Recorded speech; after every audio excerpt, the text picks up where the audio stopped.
மனைவி சில குறிப்பிட்டவர்கள் இப்படித்தான் இருக்கிறார்கள். மாமியாண்டா பிடிக்கவே பிடிக்காது. அன்புக்குரியவர்களே, எங்களை நம்பி இத்தனை வருடம் பெற்று வளர்த்து ஆளாக்கி ஒரு மணமகளை தந்திருக்கிறார் என்று சொன்னால் எவ்வளவு மதிக்க வேண்டும். நாங்கள் என்னுடைய தந்தைக்கு அடுத்ததாக மதிக்கத்தக்க மிகப்பெரிய ஒருவர் என்று சொன்னால் என்னுடைய மாமனராக இருக்க வேண்டும். என்னுடைய தாய்க்கு நிகராக மதிக்கத்தக்க ஒருவராக இருப்பவராக இருந்தால் என்னுடைய மாமியாரை நான் மதிக்க வேண்டும். என்னை நம்பி அவருடைய பிள்ளையை என்னிடத்திலே ஒப்படைத்திருக்கிறார். வனஊது பில்லாஹி மின் ஷுரூரி அன்ஃபுஸினா வ ஸய்யிஆத்தி அமாலினா மை யஹ்திஹில்லாஹு ஃபலா முضில்ல லஹு வ மன் யுضலில் ஃபலா ஹாதிய லஹு அஷ்ஹது அன் லா இலாஹ இல்லல்லாஹு வஹ்தஹு லா ஷரீக லஹு வ அஷ்ஹது அன்ன முஹம்மதன் அப்துஹு வ ரசூலுஹு. اللهم صل على محمد وعلى آل محمد كما صليت على إبراهيم وعلى آل إبراهيم إنك حميد مجيد. اللهم بارك على محمد وعلى آل محمد كما باركت على إبراهيم وعلى آل إبراهيم إنك حميد مجيد. قال الله تعالى في القرآن الكريم: أعوذ بالله من الشيطان الرجيم. يا أيها الذين آمنوا اتقوا الله حق تقاته ولا تموتن إلا وأنتم مسلمون. يا أيها الناس اتقوا ربكم الذي خلقكم من نفس واحدة وخلق منها زوجها وبث منهما رجالا كثيرا ونساء واتقوا الله الذي تساءلون به والأرحام إن الله كان عليكم رقيبا. يا أيها الذين آمنوا اتقوا الله وقولوا قولا سديدا يصلح لكم أعمالكم ويغفر لكم ذنوبكم ومن يطع الله ورسوله فقد فاز فوزا عظيما. قال النبي صلى الله عليه وسلم: إن أصدق الحديث كتاب الله وخير الهدي هدي محمد صلى الله عليه وسلم وشر الأمور محدثاتها فإن كل محدثة بدعة وكل بدعة ضلالة وكل ضلالة في النار أو كما قال عليه الصلاة والسلام. அளவற்ற அருளாளனும் நிகரற்ற அன்பாளனுமாகிய எல்லாமல்ல அல்லாஹு தஆலாவை போற்றுகிறேன், புகழ்கிறேன். அல்ஹம்துலில்லாஹ். அவனது தூதர் முஹம்மது முஸ்தபா ஸல்லல்லாஹு அலைஹி வஸல்லம் அவர்கள் மீதும் அவர்களுடைய வாழ்க்கை வழிமுறைகளை பின்பற்றி வாழ்ந்த சஹாபாக்கள், தாபிஊன்கள், தபஅ தாபிஈன்கள், நல்லடியார்கள் நம் அனைவர் மீதும் அல்லாஹு தஆலாவினுடைய மக்ஃபிரத்தும் ரஹ்மத்தும் என்றென்றும் உண்டாகட்டும் என்று பிரார்த்தனை செய்தவனாக இந்த குத்பாவினை ஆரம்பம் செய்கின்றேன். அன்புக்குரிய இஸ்லாமிய சகோதரர்களே, அல்லாஹ்வின் நல்லடியார்களே, அனுதினமும் அல்லாஹு தஆலாவை பயந்து அவனுடைய கட்டளைகளை எடுத்து நடப்பதின் ஊடாகவும் அவனுடைய விலக்கல்களை தவிர்ந்து வாழ்வதின் ஊடாகவும் தக்குவா எனும் இறையச்சத்தை எமது உள்ளத்தில் ஆழமாக பதித்து செயற்படுவதற்கு நானும் நீங்களும் முயற்சி செய்வோமாக. இன்றைய நாள் வெள்ளிக்கிழமை ரசூலுல்லாஹி ஸல்லல்லாஹு அலைஹி வஸல்லம் அவர்கள் மீது அதிகம் ஸலவாத்து சொல்வதற்கு நாமெல்லாம் கடமைப்பட்டிருக்கிறோம். யார் ரசூல் ஸல்லல்லாஹு அலைஹி வஸல்லம் அவர்களுடைய பெயர் சொல்லப்பட்டும் அவர்கள் மீது ஸலவாத்து சொல்லவில்லையோ இந்த உலகத்தில் மிக பெரும் கஞ்சன் அவன்தான் என்று அடையாளப்படுத்தினார்கள். இத்தகைய நிலைகளை கருத்தில் கொண்டு நபிகளார் ஸல்லல்லாஹு அலைஹி வஸல்லம் அவர்கள் மீது அதிகம் ஸலவாத்து சொல்வதற்கு நானும் நீங்களும் முயற்சி செய்வோமாக. அன்புக்குரிய இஸ்லாமிய சகோதரர்களே, இன்றைய இந்த குத்துபாவில் இஸ்லாமிய திருமணமும் நமது திருமணமும் என்ற தலைப்பினூடாக ஒரு சில விடயங்களை ஞாபகப்படுத்தி நாம் குர்ஆன் சுன்னாவுக்கு நிகராக எவையெல்லாம் நடைமுறைப்படுத்துகின்றோமோ அவைகளை தொடர்ச்சியாக நடைமுறைப்படுத்துவதற்கும் எவைகளை எங்களுடைய திருமண நிகழ்வுகளில் நாங்கள் தவிர்ந்து கொள்கின்றோமோ அவைகளிலிருந்து நாங்கள் விலகி குர்ஆன் சுன்னா சொல்கின்ற அடிப்படையில் எங்களுடைய திருமணங்களை ஆக்கிக் கொள்வதற்காக வேண்டிய ஒரு ஞாபகமூட்டலாக இந்த குத்துபா அமைய வேண்டும் என்று பிரார்த்தனை செய்து கொள்கின்றேன். அன்புக்குரிய இஸ்லாமிய சகோதரர்களே, அல்லாஹு தஆலா எல்லா உயிரினங்களுடைய உணர்வுகளையும் மதிக்கக்கூடியவன். குறிப்பாக மனிதர்களுக்கு என்று அவ்வப்போது வருகின்ற உணர்வுகள், அந்தந்த பருவ வயதில் வரக்கூடிய உணர்வுகளை அல்லாஹு தஆலா மதித்து அவர்களுக்கு தேவையான அத்தனை அம்சங்களையும் இஸ்லாம் என்கின்ற இந்த புனித தீனினூடாக எங்களுக்கு வழிகாட்டி இருப்பதை பார்க்கின்றோம். அந்த வழிகாட்டல்களில் ஒன்றுதான் ஆணும் பெண்ணும் இணைந்து வாழ்கின்ற திருமண வாழ்க்கையாகும். மிக பெரும் பரக்கத்தான ஒரு வாழ்க்கையாக இந்த திருமண வாழ்க்கையை இஸ்லாம் சொல்கிறது. இஸ்லாத்தில் திருமணம் என்பது பல்வேறு நோக்கங்களுக்காக குர்ஆனும் சுன்னாவும் அடையாளப்படுத்தி இருப்பதை பார்க்கலாம். அத்தகைய நோக்கங்களில் ஒரு சில நோக்கம்தான் ரசூலுல்லாஹி ஸல்லல்லாஹு அலைஹி வஸல்லம் அவர்கள் சொன்னார்கள், மனிஸ்ததா அல் பாஅத ஃபல்யதஸவ்வஜ். உங்களுக்கு திருமணம் முடிப்பதற்கு சக்தி இருந்தால் நீங்கள் திருமணம் முடித்துக் கொள்ளுங்கள். ஏனெனில் ஃபஇன்னஹு அகத்து லில் பஸரி வ அஹ்ஸனு லில் ஃபர்ஜி. நிச்சயமாக அது உங்களுடைய கண்களை தீமையான பாவங்களிலிருந்து பார்ப்பதை விட்டும் தடுக்கின்றது. உங்களுடைய அஃபம், உங்களுடைய மர்மஸ்தானம் விபச்சாரம் என்கின்ற அந்த கொடிய பாவத்தின் பக்கம் செல்லாமல் உங்களை தடுக்கின்றது என்று மிகப்பெரிய ஒரு நோக்கத்தை ரசூலுல்லாஹி ஸல்லல்லாஹு அலைஹி வஸல்லம் அவர்கள் இந்த திருமணத்தினுடைய நோக்கமாக சொல்வதை பார்க்கிறோம். அன்புக்குரிய இஸ்லாமிய சகோதரர்களே, ஒரு மனிதன் யதார்த்தமாக சொல்ல போனால் ஒரு மனிதனுடைய முதல் பாவத்தின் முதல் படி அவனுடைய பார்வையாகும். எதை பார்த்தாலும், யாரை பார்த்தாலும், எப்படிப்பட்ட நோக்கத்தில் பார்த்தாலும் அவனுடைய பாவத்தின் முதல் படி அவனுடைய பார்வையாகும். இந்த பார்வையை அவன் பாவத்திலிருந்து தவிர்ந்து கொள்வதற்காக வேண்டி இஸ்லாம் சொல்லித் தருகின்ற மிகப்பெரிய ஒரு கேடயமாக இந்த திருமணத்தை ரசூலுல்லாஹி ஸல்லல்லாஹு அலைஹி வஸல்லம் அவர்கள் அடையாளப்படுத்தி இருப்பதை பார்க்கின்றோம். மற்றொரு நோக்கத்தை அல்லாஹு தஆலா அல் குர்ஆனிலே சொல்கிறான், வஜஅல பைனக்கும் மவத்தன் வ ரஹ்மா. உங்களுக்கு மத்தியில் அன்பையும் பாசத்தையும் இரக்கத்தையும் உங்களுக்கு மத்தியில் ஏற்படுத்திக் கொள்வதற்காக வேண்டி அல்லாஹு தஆலா உங்களை ஜோடி ஜோடியாக படைத்திருக்கிறான் என்று திருமணத்தினுடைய மற்றொரு நோக்கத்தை அல்லாஹு தஆலா சொல்லித் தருவதை பார்க்கின்றோம். ஒரு மனிதன் அவ்வப்போது அவனுக்கு ஏற்படுகின்ற ஆசைகள், அவனுக்கு ஏற்படுகின்ற கவலைகள், அவனுக்கு ஏற்படுகின்ற ஏக்கங்கள், அவனுக்கு ஏற்படுகின்ற இன்ப துன்பங்களின் பொழுதெல்லாம் அவனுடைய மனோநிலையை கட்டுப்படுத்தி, அவனை பக்குவப்படுத்தி, அவனை நிதானப்படுத்தி, அவனை ஆற்றுப்படுத்துவதற்காக வேண்டி ஒருவருக்கொருவர் ஜோடியாக இருக்க வேண்டும் என்ற மிகப்பெரிய ஒரு நோக்கத்தை இஸ்லாம் திருமணத்தினுடைய நோக்கமாக எங்களுக்கு சொல்வதை பார்க்கிறோம். ஒரு கணவனுக்கு மனைவிக்கு மத்தியில் இருக்கக்கூடிய தொடர்பு என்பது பின்னி பிணைந்த பாசம் நிறைந்த மிகப்பெரிய ஒரு நோக்கமாக இருக்க வேண்டும் என்பதை தான் குர்ஆன் எங்களிடத்திலிருந்து எதிர்பார்க்கிறது. அன்புக்குரியவர்களே, இன்னும் ஒரு நோக்கத்தை ரசூல் ஸல்லல்லாஹு அலைஹி வஸல்லம் அவர்கள் சொன்னார்கள், தஸவ்வஜு அல் வதூத் அல் வலூத். நீங்கள் உங்களோடு இரக்கமாக பாசமாக நடக்கக்கூடியவர்களையும் அதிகமாக குழந்தைகள் பெற்றுக்கொள்ளக்கூடியவர்களையும் நீங்கள் உங்களுடைய துணைவியர்களாக தேர்வு செய்து கொள்ளுங்கள் என்று ரசூலுல்லாஹி ஸல்லல்லாஹு அலைஹி வஸல்லம் அவர்கள் சொல்லிவிட்டு சொன்னார்கள், மறுமை நாளில் என்னுடைய உம்மத் அதிகமான சந்ததியுடையவர்களாக இருக்க வேண்டும், அதனால் தான் அதிக குழந்தை பாக்கியம் உடையவர்களை தேடி தேர்வு செய்து நீங்கள் உங்களுடைய துணைவியர்களாக ஆக்கிக் கொள்ளுங்கள் என்று ரசூலுல்லாஹி ஸல்லல்லாஹு அலைஹி வஸல்லம் அவர்கள் சொல்வதை பார்க்கிறோம். அன்புக்குரியவர்களே, இதுவும் திருமணத்தினுடைய மிகப்பெரிய ஒரு நோக்கமாகும்.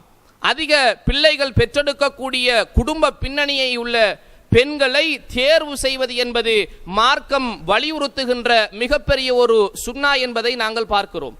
அன்புக்குரிய இஸ்லாமிய சகோதரர்களே, இப்படிப்பட்ட பல்வேறு நோக்கங்களை அடிப்படையாக கொண்ட, இப்படிப்பட்ட மகத்துவமான நோக்கங்களை அடிப்படையாக கொண்ட மனிதனுடைய ஈமானை பாதுகாத்து அவனை பக்குவப்படுத்தி அவனை ஆன்மீகத்தில் முழுமைத்துவம் உடையவனாக ஆக்குவதற்கான மிகப்பெரிய ஒரு சாதனமாக இந்த திருமணத்தை, இந்த இணைப்பை ரசூல் ஸல்லல்லாஹு அலைஹி வஸல்லம் அவர்கள் சொல்லித் தந்திருப்பதை பார்க்கிறோம். எங்களுக்கெல்லாம் தெரிந்த ஒரு செய்தி, நபிகளார் ஸல்லல்லாஹு அலைஹி வஸல்லம் அவர்களுடைய மனைவி அன்னை ஆயிஷா ரலியல்லாஹு அன்ஹா அவர்களிடத்தில் 3 நபர்கள் வந்து அவர்களுடைய இபாதத்துக்களில் குறை கண்டவர்களாக, நாங்கள் செய்வது போதாது என்ற அடிப்படையில், ஒருவர் நான் வாழ்க்கையில் திருமணமே முடிக்கப் போவது கிடையாது, இபாதத்தில் நான் ஈடுபட போகிறேன் என்று சொல்கிறார்.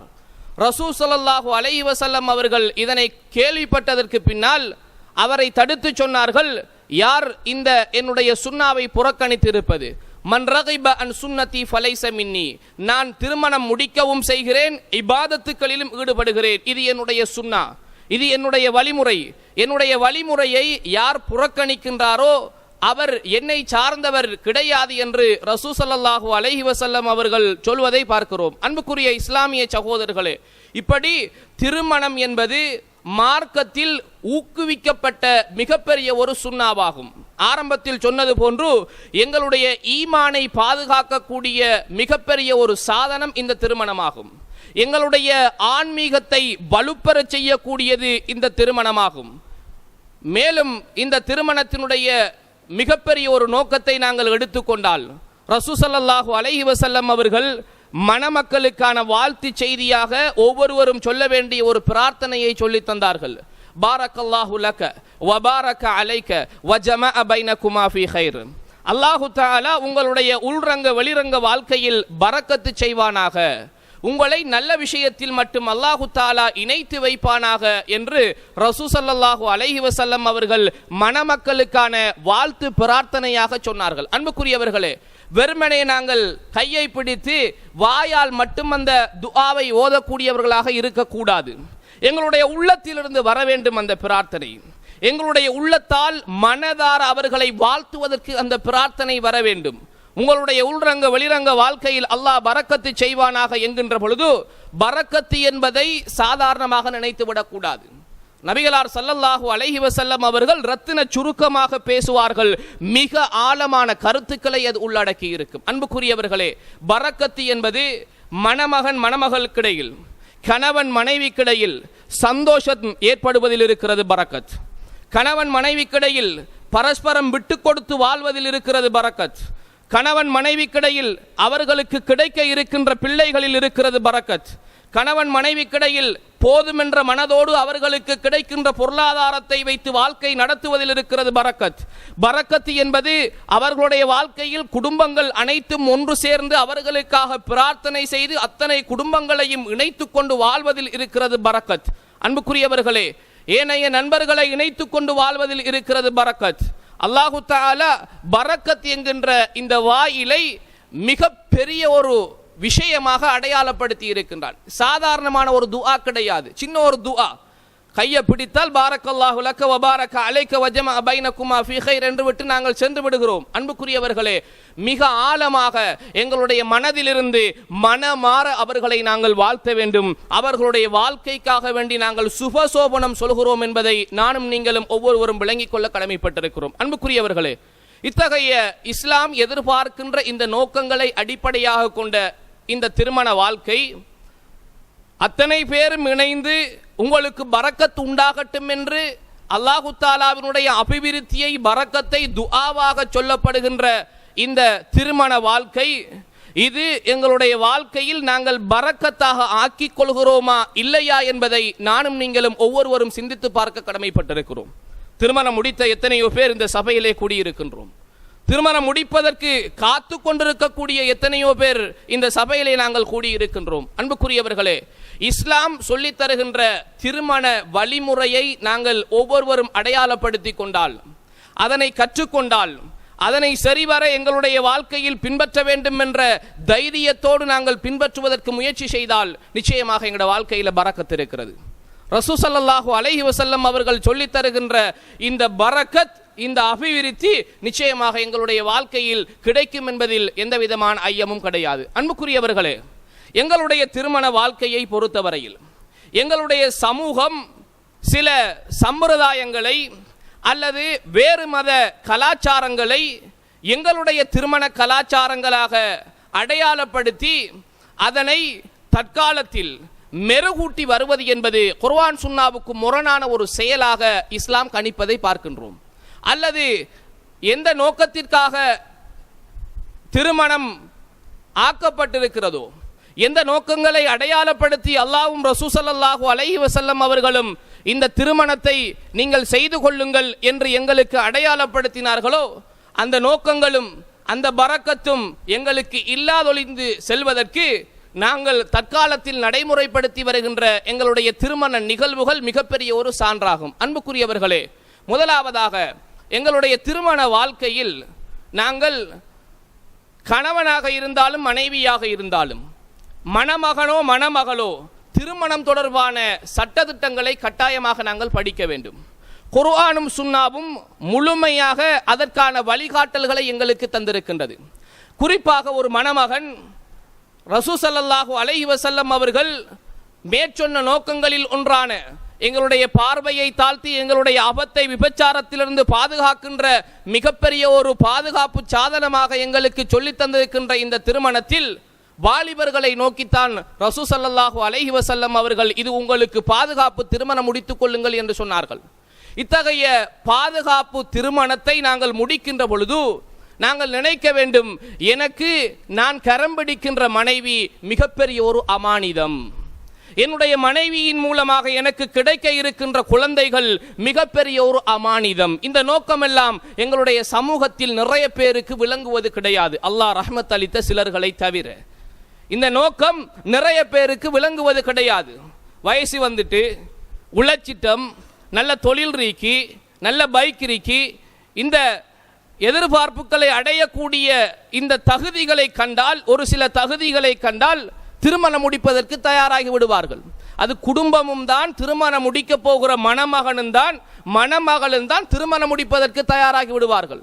அந்த திருமணம் என்றால் என்ன, அந்த வாழ்க்கையை எவ்வாறு அமைக்க வேண்டும், அந்த வாழ்க்கைக்கு பின்னால் மௌத்து வரைக்கும் நான் வாழ வேண்டுமாக இருந்தால் அதற்காக வேண்டி நான் என்னென்ன செயற்திட்டங்களை வகுத்து கொள்ள வேண்டும் என்ற எந்த ஒரு நோக்கமும் இல்லாத பலர் திருமண பந்தத்தில் இணைந்து கொண்டு இன்றளவிலும் அவர்களுடைய வாழ்க்கை இழந்தவர்களை நாங்கள் பார்க்கிறோம். அண்மையில் ஒரு பிரதேசத்தில் ஒரு பதிவாளர் சொன்னார், அவர் திருமண பதிவாளர் பதிவை மேற்கொண்டு விட்டு திருமண பந்தத்தில் பயான் நிகழ்ச்சியில் ஈடுபட்டு கொண்டிருக்கின்ற பொழுது சொன்னார், நான் புதிதாக பதிவாளராக நியமனம் பெற்றவன், சுமார் 47 திருமணங்களை செய்து வைத்திருக்கின்றேன்.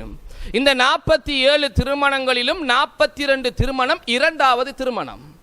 இந்த 42 இரண்டாவது திருமணங்களிலும் நான் முடித்து வைத்த, பதிவு செய்து வைத்த திருமண மணமகன் மணமகளுடைய வயது 22க்கும் 32க்கும் இடைப்பட்டது என்று சொன்னார்.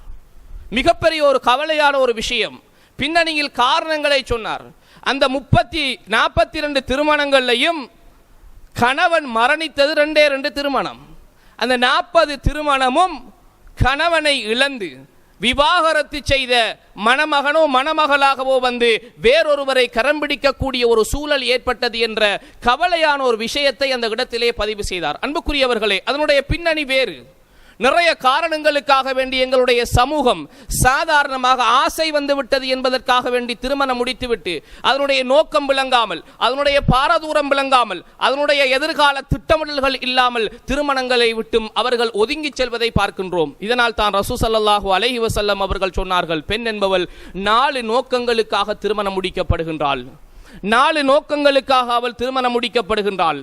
அவளுடைய குடும்ப அந்தஸ்திற்காக, அவளுடைய அழகுக்காக, அவளுடைய செல்வத்திற்காக, அவளுடைய மார்க்கப்பற்றிற்காக. நீ மார்க்கப்பட்டுள்ள பெண்ணை கரம் பிடித்துக்கொள் என்று ரசூல் ஸல்லல்லாஹு அலைஹி வஸல்லம் அவர்கள் எதற்காக சொன்னார்கள்? எந்த நேரத்தில் எதை செய்ய வேண்டும், எப்படி நடக்க வேண்டும் என்ற ஒவ்வொரு விஷயத்தையும் ரசூல் ஸல்லல்லாஹு அலைஹி வஸல்லம் அவர்கள் மார்க்கத்தினூடாக கற்றுத் தந்திருக்கிறார்கள் என்று சொன்னால் அதனை கற்றறிந்தவனாக மணமகனும் இருக்க வேண்டும், மணமகளும் இருக்க வேண்டும் என்பதை தான் இஸ்லாம் எதிர்பார்க்கிறது. மனைவி அழகாக இருக்க வேண்டும், நல்ல எதிர்பார்ப்பு, அல்லாஹ் தர வேண்டும். செல்வமாக இருக்க வேண்டும், அல்லாஹ் தந்தால் அல்ஹம்துலில்லாஹ். நல்ல குடும்ப பின்னணி இருக்க வேண்டும், அல்லாஹ் தந்தால் அல்ஹம்துலில்லாஹ்.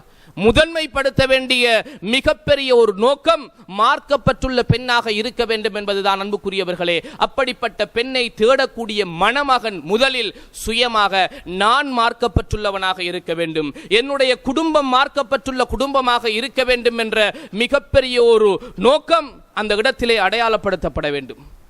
சக்தி உள்ளவர்களாக இருக்கிறோம், உழைக்கிறோம், வாகனம் இருக்கிறது, வீடு இருக்கிறது என்பதற்காக வேண்டியெல்லாம் நாங்கள் திருமணம் முடிக்க முடியாது. அந்த திருமணம் குறிப்பிட்ட காலங்களில் பிரிவதற்கு வாய்ப்புகள் இருக்கிறது. ரசூல் ஸல்லல்லாஹு அலைஹி வஸல்லம் அவர்கள் சொல்கிற பொழுது அப்கதுல் ஹலாலி இலல்லாஹி அத்தலாக், அல்லாஹ் ஹலாலாக்கினத்திலே அல்லாஹ்வுக்கு மிக வெறுப்பானது, கோபமானது தலாக் என்று சொன்னார்கள். ஷைத்தானுக்கு மிக விருப்பம் கணவன் மனைவியை பிரிக்கிறது, அல்லாஹ்வுக்கு மிக கோபம் கணவன் மனைவி பிரிகிறது. அன்புக்குரியவர்களே, பிரியாமல் மௌத்து வரைக்கும் வாழக்கூடிய இந்த வாழ்க்கையை நாங்கள் நிலைத்து வாழக்கூடிய வாழ்க்கையாக அமைக்க வேண்டுமாக இருந்தால் இஸ்லாம் இந்த வாழ்க்கையினுடைய நோக்கங்களாக எதை சொல்கிறதோ அந்த நோக்கங்களை நாங்கள் கட்டாயமாக படிக்க வேண்டும். எதிர்காலம் இருக்கிறது, திருமணம் முடித்து விட்டோம், 1 பிள்ளை 2 பிள்ளைகள் 3 பிள்ளைகள் என்று நாங்கள் பிள்ளைகளை பெற்றுவிட்டு உடனடியாக நாங்கள் பிரிந்து செல்வோமாக இருந்தால் அன்புக்குரியவர்களே, எவ்வளவு பெரிய அமானித மோசடி யோசித்து பாருங்கள். சாதாரணமாக சின்ன சின்ன சின்ன பிரச்சனைகளுக்காக வேண்டி கணவன் மனைவி பிரியக்கூடிய ஒரு சூழல் ஏற்படுகிறது என்று சொன்னால் இந்த திருமணத்தினுடைய நோக்கம் எதுவென்று அறியாதவர்களாக நாங்கள் திருமணம் முடித்திருக்கின்றோம். ஒரு அமானிதத்தை நான் கையில் எடுத்திருக்கின்றேன், அந்த அமானிதத்தை பாதுகாப்பதற்கான சக்தி இல்லாதவனாக அந்த அமானிதத்தை நான் சுமந்திருக்கின்றேன். லா ஈமான லிமன் லா அமானத லஹு, யாரிடத்தில் அமானிதம் இல்லையோ அவரிடத்திலே ஈமான் இல்லை என்றார்கள் ரசூல் ஸல்லல்லாஹு அலைஹி வஸல்லம் அவர்கள். அன்புக்குரியவர்களே, இத்தகைய ஒரு நிலை எனக்கும் உங்களுக்கும் வராமல் நாங்கள் பாதுகாப்பதற்கு, என்னுடைய குடும்பத்திலும் உங்களுடைய குடும்பத்திலும் இந்த பிரச்சனைகள் சிக்கல்கள் வராமல் பாதுகாப்பதற்கு திருமண பந்தத்தில் இணைந்தவர்களாக இருந்தாலும் சரி, இணைய இருப்பவர்களாக இருந்தாலும் சரி, இஸ்லாம் என்னென்ன நோக்கங்களுக்காக திருமணத்தை ஆக்கி வைத்திருக்கின்றது, மணமகன் மணமகள் என்றால் யார், அதன் பின்னணியில் இருக்கக்கூடியவர்கள் யார், எந்த அமானிதத்தை நான் சுமந்திருக்கின்றேன், அதற்கு பின்னால் அல்லாஹு தஆலா எனக்கு தர இருக்கின்ற குழந்தை பாக்கியம், இந்த அமானிதத்தை நான் எவ்வாறு வளர்க்க வேண்டும், எந்த நிலையில் நான் அவர்களுக்கு முன்மாதிரியாக இருக்க வேண்டும், என்னுடைய இபாதத்துக்கள், என்னுடைய கொடுக்கல் வாங்கல்கள், நான் என்னுடைய மனைவியோடு நடந்து கொள்ளக்கூடிய முறைமை, இதை தாண்டி என்னுடைய மனைவியின் தாய் தந்தை என்று என்னுடைய மாமியா மாமனாரோடு நாங்கள் நடந்து கொள்ளக்கூடிய முறை ஒவ்வொன்றிலும் இருக்கிறது. அன்புக்குரியவர்களே, நிச்சயமாக எங்களுடைய பரக்கத் என்பதை நானும் நீங்களும் விளங்கிக் கொள்ள கடமைப்பட்டிருக்கிறோம். எங்களுடைய சமூகத்தில் இருக்கக்கூடிய மிகப்பெரிய ஒரு முசீபத், அல்லாஹ் ரஹ்மத் அளித்தவர்களை தவிர மாமனார் மாமியார் என்றா அவர்களை ஒரு மூணாம் தரப்பாத்தான் எங்கட சமூகத்தில் நிறைய பேர் பார்க்கிற. வேண்டாதவர்களாகத்தான் மாமியாரையும் மாமனாரையும் பார்க்கக்கூடிய ஒரு சூழல் இருக்கிறது. நிறைய மணமகன்கள் கணவன்மார் இப்படித்தான் இருக்கிறார்கள், மனைவி சில குறிப்பிட்டவர்கள் இப்படித்தான் இருக்கிறார்கள். மாமியாண்டா பிடிக்கவே பிடிக்காது. அன்புக்குரியவர்களே, எங்களை நம்பி இத்தனை வருடம் பெற்று வளர்த்து ஆளாக்கி ஒரு மணமகளை தந்திருக்கிறார் என்று சொன்னால் எவ்வளவு மதிக்க வேண்டும் நாங்கள்.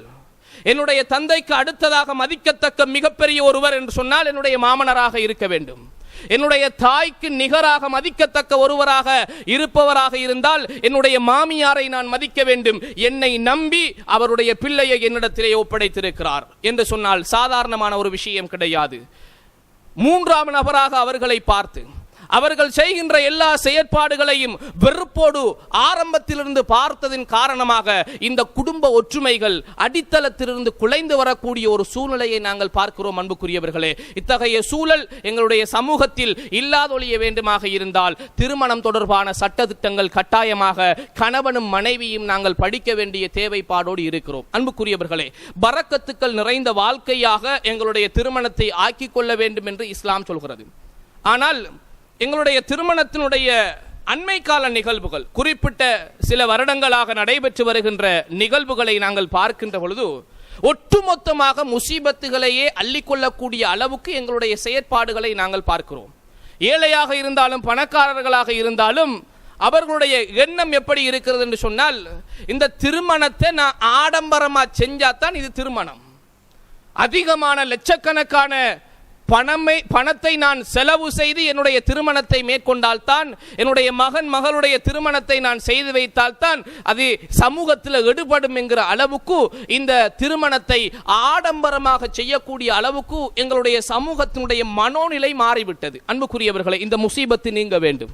திருமணம் என்பது மணமகன் மணமகள் தேர்வு பார்த்து அவர்கள் விரும்பி விட்டார்கள் என்று சொன்னால் இரண்டு குடும்பமும் சேர்ந்து இணைத்து வைக்க வேண்டும். மணமகன் மணமகள் இருக்கிறார்கள், அவர்களுக்கான வழி இருக்கிறார், சாட்சி இருக்கிறது.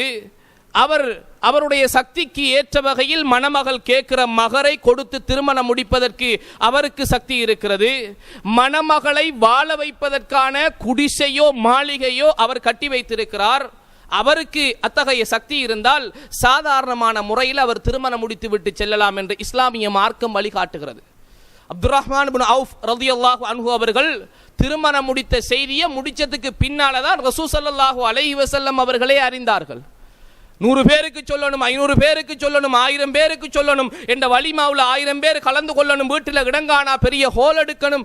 இப்படி யோசிச்சு ஆடம்பரமாக திருமணம் செய்ய முயற்சி செய்தவர்கள் 2, 3, 4 பிள்ளைகள் பெற்று 15 வருடங்கள் கடந்தும் திருமணத்துக்கு பட்ட கடனை நிறைவு செய்ய முடியாத அளவுக்கு எத்தனையோ குடும்பத்தினர்கள் இன்றளவிலும் திண்டாடி கொண்டிருக்கின்றார்கள். அன்புக்குரியவர்களே, இந்த திருமண வாழ்க்கையில் பரக்கத்து இருக்கிறதா இல்லையா என்பதை நானும் நீங்களும் யோசித்து பார்க்க வேண்டும். பரக்கத்துக்காக 1000 பேரும் சேர்ந்து பள்ளி வாயில்ல வச்சு துஆ ஓதி இருக்கிறோம். அல்லாஹ் உங்களோட வாழ்க்கையில பரக்கத்து செய்யட்டும், நல்லதில் அல்லாஹ் தஆலா உங்களை இணைத்து வைக்கட்டும் என்று நாங்கள் துஆ செய்திருக்கிறோம். அன்புக்குரியவர்களே, இந்த பரக்கத்தை தேடிய கணவனும் மனைவியும் தங்களுடைய திருமணத்தினுடைய ஆரம்பத்தில் இந்த பரக்கத்தை வைத்திருக்கிறார்களா இல்லையா என்பதை யோசித்து பார்க்க கடமைப்பட்டிருக்கிறோம். அன்புக்குரியவர்களே, குறிப்பிட்ட காலம் இருந்தது, வரதட்சணை தலைக்கு மேலால் ஓங்கிய ஒரு காலம். ஆனால் இந்த காலமும் அந்த வரதட்சணையை விட்டும் ஒதுங்கின காலம் என்று நினைத்து விடக்கூடாது. எந்த அளவுக்கு வரதட்சணை தலைவிரித்து ஆடுகிறது என்று சொன்னால், கல்யாண பேச்சுவார்த்தையில் மணமகனும் பேச மாட்டார், மணமகளும் பேச மாட்டா, மணமகண்ட வாப்பா உம்மா இவர்களும் பேச மாட்டாங்க, மணமகண்ட சகோதரர்கள் அவர்களும் பேச மாட்டார்கள். மூணாம் தரப்புல அடுத்த ரூம்ல பேச்சுவார்த்தை நடக்கும். யார் என்று பார்த்தா மணமகண்ட சாட்சி அல்லது பெரியம்மா அல்லது மூத்தம்மா அல்லது குடும்ப உறவினர்களில் தூரப்பட்டவர்கள். இது ஒரு சாட்டு போக்கு. என்ன, நேரடியான பேச்சுவார்த்தைகள் கிடையாது. நிறைய திருமண பேச்சுவார்த்தைகளை இதை கண்டிருக்கிறோம் நேரடியாக. அன்புக்குரியவர்களே, மணமகன் வாயால கேட்டு மணமகனுடைய குடும்பத்தினர்கள் அந்த வரதட்சணையை பெற்று இதில் வாழ்ற வாழ்க்கை கொஞ்சம் யோசிச்சு பாருங்க. அன்புக்குரியவர்களே, ஒரு பேச்சுவார்த்தையில் இருக்கிறோம், மணமகன் பேச்சுவார்த்தையில் இருக்கிற பொழுது சாதாரணமாக எல்லா பேச்சுவார்த்தையும் முடிந்து திட்டமெல்லாம் கட்டி திருமணம் இப்பதான் எல்லா முடிவுகள் நடந்ததற்கு பின்னால மணமகனுடைய பெரியப்பா வந்தார். சுத்தி வளர்ச்சி வந்து கேட்டார், எப்ப மேலுக்கு டைல்ஸ் பதிக்கிற, ஊடு கொடுத்து கல்யாணம் முடிக்கிறதே மிகப்பெரிய ஒரு விஷயம். அல்லாஹு தஆலா சுக்னா என்கிற விஷயத்தை மணமகன் மீது கடமையாக்கி இருக்கின்றான். நீ உன்னுடைய மனைவியை வாழ வைப்பதற்கு வீடு கொடுக்க வேண்டும் என்று அல்லாஹு தஆலா என் மீது கடமையாக்கி இருக்க, நீ மணமகளுடைய வீட்டிலே வாழுவதற்காக வேண்டி வந்திருக்கிறாய். அந்த வீட்டை மெருகூட்ட வேண்டும், இன்னும் அழகுபடுத்த வேண்டும், அதற்கான செலவுகளை அவர்கள் மீது திணிக்க வேண்டும் என்று மறைமுகமான பேச்சுவார்த்தையின் ஊடாக நீ வரதட்சணையை அதிகப்படுத்தி கேட்டு கேட்டு உன்னுடைய வாழ்க்கையை ஆரம்பிக்கிறாய் என்று சொன்னால், அன்புக்குரியவர்களே, இந்த வாழ்க்கையில் எப்படி பரக்கத் இருக்க போகிறது என்பதை நானும் நீங்களும் ஒவ்வொருவரும் சிந்தித்து பார்க்க கடமைப்பட்டிருக்கிறோம். அன்புக்குரியவர்களே, இப்படி எங்களுடைய சமூகத்தினுடைய திருமண வாழ்க்கை என்பது இஸ்லாத்திற்கு முரணான பல்வேறு கலாச்சாரங்களையும் பல்வேறு நவீன நிகழ்வுகளையும் பல்வேறு ஆடம்பரங்களையும் உள்ளடக்கியதான திருமண நிகழ்வுகளாக இருப்பதுதான் எங்களுடைய வாழ்க்கையில் பரக்கத்துக்கள் இழந்து போவதற்கான மிக முக்கியமான காரணங்கள் என்பதை நானும் நீங்களும் விளங்கிக் கொள்வோமாக இருந்தால் நிச்சயமாக அதிலிருந்து ஒதுங்குவதற்கு முயற்சி செய்வோம். எல்லாம் வல்ல அல்லாஹு தஆலா அதற்கு அருள் செய்வானாக. அல்ஹம்துலில்லாஹி ரப்பில் ஆலமீன் வல் ஆகிபத்து லில் முத்தகீன வலா உதுவான இல்லா அலல் ஸாலிமீன். அம்மா பஅத். அன்புக்குரிய இஸ்லாமிய சகோதரர்களே, எங்களுடைய திருமண வாழ்க்கை உண்மையாகவே ரசூல் ஸல்லல்லாஹு அலைஹி வஸல்லம் அவர்கள் சொல்லி தந்த மிக எளிமையான முறையில் மிக அழகான முறையில் அமையுமாக இருந்தால் நாங்கள் செய்கிற துஆவுக்கு பலன் இருக்கிறது. பரக்கத்து வேண்டி நாங்கள் கேட்கிற துஆவுக்கு பலன் இருக்கிறது. திருமண பேச்சுவார்த்தையில இருந்து அந்த திருமணம் முடிகிற வரைக்கும் இருக்கிற எங்களுடைய சம்பிரதாய நிகழ்வுகள் இருக்கிறதே, எங்களுடைய கலாச்சார நிகழ்வுகள் இருக்கிறதே. அன்புக்குரியவர்களே, ஏனைய கலாச்சாரங்களை ஒட்டி நிறைய நிகழ்வுகளை எங்களுடைய சமூகம் தங்களுடைய கலாச்சாரங்களாக மேற்கொள்வதை நாங்கள் பார்க்கிறோம். உதாரணத்துக்கு சொல்ல போனால், கல்யாணம் என்கிறது ஒன்றுதான், அதை பல கல்யாண பேர்களால் எங்களுடைய சமூகம் அடையாளப்படுத்தி வைத்திருக்கிறது. மதுரோண்டிக்கின்ற ஒரு கல்யாணம், மணமகண்ட வீட்டை ஒரு கல்யாணம், மணமகள்ற வீட்டை ஒரு கல்யாணம், செப்பு கொண்டு போற என்ற பேரில் பொருளாதாரங்களை வீண்விரயம் செய்வதற்கு என்று ஒரு கல்யாணம், இப்படி இதை தாண்டி நிறைய இருக்கும். ஒவ்வொரு பிரதேசத்திலேயும் வித்தியாசமான நடைமுறைகளை அவர்கள் ஆட்கொண்டு வைத்திருக்கின்றார்கள். இந்த செப்பு கலாச்சாரம் இருக்கிறதை அன்புக்குரியவர்களே, ஒரு வீட்டுக்கு போறோம், ஹதியா கொடுக்கிறோம், ஏற்றுக்கொள்ளக்கூடிய ஒரு விஷயம். அதை ஆடம்பரமாக செய்து, அதை விதவிதமாக செய்து, பல்வேறு புகைப்படங்கள் அதை எடுத்து முகநூல்களில் ஃபேஸ்புக்கில் சரி வாட்ஸ்அப்பில் சரி அதை ஷேர் பண்ணி அடுத்தவர்களுடைய விருப்பத்தை லைக்கை பெற வேண்டும், அடுத்தவர்களுடைய கொமெண்ட்ஸை பெற வேண்டும் என்பதற்காக வேண்டி இந்த ஆடம்பரமாக செய்து பழக்கிய இந்த கலாச்சாரம் நிறைய ஏழை குடும்பங்கள் இன்றும் கஷ்டப்படுகிறது. செஞ்சு காட்டிட்டாக, நாங்களும் செய்யணுமே. என்ற மகளை திருமணம் முடிக்கிற பொழுது அந்த கணவனுடைய அந்த மணமகனுடைய வீட்டாருக்கு நானும் அள்ளி கொடுக்கணுமே, விதவிதமா செய்யணுமே என்ற சமூகமும் வித்தியாசமா பேசுமே. மணமகளுக்கு மனக்கூச்சம், என்ற கூட்டாளி என்னுடைய நண்பி திருமணம் முடிக்கிற பொழுது இப்படி எல்லாம் என்னுடைய வாப்பா அள்ளி கொடுத்தார் என்று சொல்லுகிற பொழுது இங்கே ஈகோ பிரச்சனை வருகிறது. ஏழை திருமணம் முடிப்பதற்கே வசதி இல்லாத ஒரு சூழ்நிலையில் இருக்கிற பொழுது பல்வேறுபட்ட கல்யாண முறைகளை எங்களுடைய சமூகம் ஆக்கி கொண்டு அதற்கு என்று ஆட்களை திரட்டி அதற்கென்று பொருளாதாரத்தை அதிகமாக செலவழிப்பதற்காக வேண்டி மணமகளுடைய வீட்டாருக்கு பல்வேறு திணிப்புகளை ஏற்படுத்துகின்ற பொழுது அன்புக்குரியவர்களே சாதாரணமான ஒரு விஷயம் கிடையாது. இந்த திருமணத்தில் எப்படி பரக்கத் இருக்க போகிறது யோசித்து பாருங்கள். இந்த திருமணம் எப்படி அல்லாஹ்வுக்கு பொருத்தமான திருமணமாக இருக்க போகிறது என்பதை நானும் நீங்களும் கட்டாயமாக யோசித்து பார்ப்பதற்கு கடமைப்பட்டிருக்கிறோம். அன்புக்குரியவர்களே, எங்களுடைய திருமண வைபவங்களில் நாங்கள் ஏற்படுத்துகின்ற பொழுது அடையாளம் போடுதல், மோதிரம் மாத்துதல், இந்த மதுரோண்டி கல்யாணம் அல்லது வித்தியாசமான என்ன பெயர்களை சொன்னாலும் இப்படிப்பட்ட புதுமுக கலாச்சாரங்கள் அடையாளப்படுத்தி வைத்திருக்கிறார்கள். இதையும் தாண்டி மணமகள் மணமேடையில் இருப்பார், மணமகன் வந்தால் அவர் தாலி கட்டணும். அன்புக்குரியவர்களே, இது இந்துக்களுடைய கலாச்சாரம். அது அவர்களுடைய கலாச்சாரத்தை பின்பற்றி செய்கின்ற பொழுது அதை நாங்கள் மேற்கொண்டால் அதை செய்யலண்டா அந்த திருமணம் கூடாது என்கிற அளவுக்கு எங்களுடைய சமூகம் விளங்கி வைத்திருக்கிறது என்று சொன்னால் இது யார் செய்த குற்றம் என்பதை நானும் நீங்களும் கட்டாயமாக விளங்கிக் கொள்ள கடமைப்பட்டிருக்கிறோம். அன்புக்குரியவர்களே, மணமேடை என்ற பெயரிலே எவ்வளவு அலங்காரங்களும் எவ்வளவு அசிங்கங்களும், அந்த இடத்திலே மணமகளை வைத்துக் கொண்டு வருபவர்கள் எல்லாம் புகைப்படம் எடுத்து எடுத்து எடுத்து அன்புக்குரியவர்களே சாதாரணமான ஒரு விஷயம் கிடையாது. வாரவர்கள் எல்லாம் நண்பிகள் என்பார்கள், நண்பிகளுடைய கணவன்மார் என்பார்கள், நண்பர்கள் என்பார்கள், படித்தவர்கள் என்பார்கள், குடும்பத்தில் அவர் இவர் என்று சொல்வார்கள். எல்லோரும் இணைந்து புகைப்படம் எடுத்துக் கொள்வார்கள். மணமகள் அவருடைய அழகிய கோலத்தில் இருக்கின்ற பொழுது எத்தனை கையடக்க தொலைபேசிகளில் இந்த புகைப்படங்கள் எடுக்கப்பட்டு எத்தனை வருடங்களாக அது சேமிக்கப்பட்டு அடுத்தவர்கள் பார்த்து கொண்டிருக்கிறார்கள் என்பதை நானும் நீங்களும் கட்டாயமாக விளங்கிக் கொள்ள கடமைப்பட்டிருக்கிறோம். அன்புக்குரியவர்களே, மிகப்பெரிய ஒரு அமானிதம். நானும் பொறுப்புதாரிதான், நீங்களும் பொறுப்புதாரிதான். யாரெல்லாம் இதற்கு பொறுப்புதாரர்களாக இருக்கிறோமோ நிச்சயமாக இது பற்றி சிந்திப்பதற்கு நாங்கள் முயற்சி செய்ய வேண்டும். எங்களுடைய திருமணம் என்பது நல்ல நோக்கத்திற்காக வேண்டி ஏற்படுத்தப்பட்டிருக்கின்றது. அமானிதமாக ஒரு மணமகனையும் அவளோடு இணைந்து நான் பெற்றெடுக்கக்கூடிய பிள்ளைகளையும் நான் எடுத்துக்கொள்கின்றேன், நான் கையகப்படுத்திக் கொள்கின்றேன். இத்தகைய சூழ்நிலையில் இந்த அமானிதத்தை, இந்த பொறுப்பை சரிவர நிறைவேற்றுவதற்கு இஸ்லாமிய அறிவு என்னிடத்திலே இருக்க வேண்டும். என்னுடைய மனைவிக்கு அது கொடுக்கப்பட வேண்டும், என்னுடைய குடும்பத்திற்கு அது கொடுக்கப்பட வேண்டும். என்னுடைய திருமணம் என்று சொன்னால் அதற்கு முழு பொறுப்பையும் நான் ஏற்றுக்கொள்ள வேண்டும். பின்னணியில் யாரை நாங்கள் இணைத்துக் கொண்டாலும் மூன்றாவது தரப்பிலிருந்து ஏதோ ஒரு பிரச்சனை அந்த இடத்தில் வருவதற்கு பல வாய்ப்புகள் இருக்கிறது. என்னுடைய திருமணத்தினுடைய முழு அம்சங்களும் எனக்கு தெரியாமல் இடம்பெறவே கூடாது என்பதில் ஒவ்வொரு மணமகனும் உறுதியாக இருக்க வேண்டும். நிச்சயமாக அந்த திருமணத்தில் பரக்கத் இருக்கிறது. நானும் எதிர்பார்த்தவனாக இருந்து என்னுடைய குடும்பத்தையும் எதிர்பார்ப்பவர்களாக இருக்க செய்து விட்டோம் என்று சொன்னால் அன்புக்குரியவர்களே, ஒரு நாள் அல்ல, பல நாள் அல்ல, எத்தனை நாட்கள் தான் மணமகளுடைய வீட்டிலிருந்து உணவாக, பொருளாக, பொருளாதாரமாக அள்ளி குவித்தாலும் போதாது என்ற மனம்தான் வருமே தவிர நிச்சயமாக பரக்கத்து வேண்டி எத்தனை பேர் பிரார்த்தனை செய்தாலும் அந்த பிரார்த்தனையில் பலனில்லை என்பதை நானும் நீங்களும் விளங்கிக் கொள்ள கடமைப்பட்டிருக்கிறோம். திருமணம் என்பது சாதாரணமான ஒரு நிகழ்வு. திருமணம் என்பது ஒரு எளிமையான ஒரு நிகழ்வு.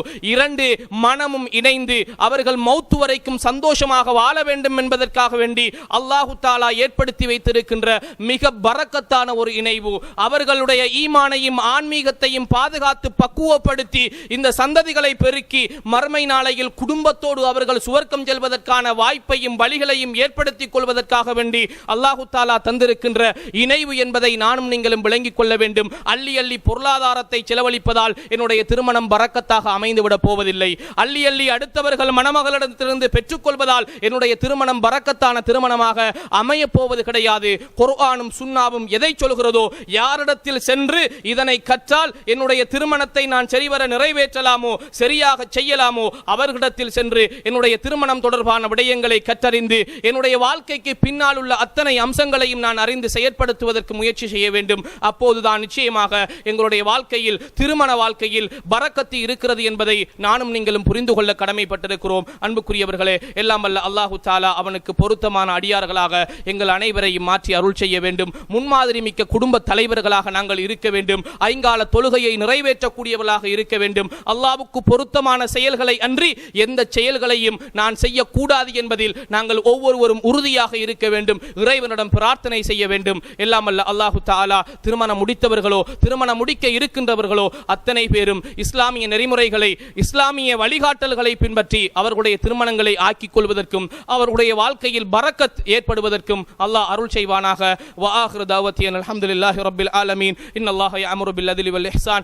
وإيتاء ذي القربى وينهى عن الفحشاء والمنكر والبغي يعظكم لعلكم تذكرون. اذكروا الله العظيم الجليل الجبار يذكركم ويزدكم ولذكر الله أكبر والله يعلم ما تصنعون.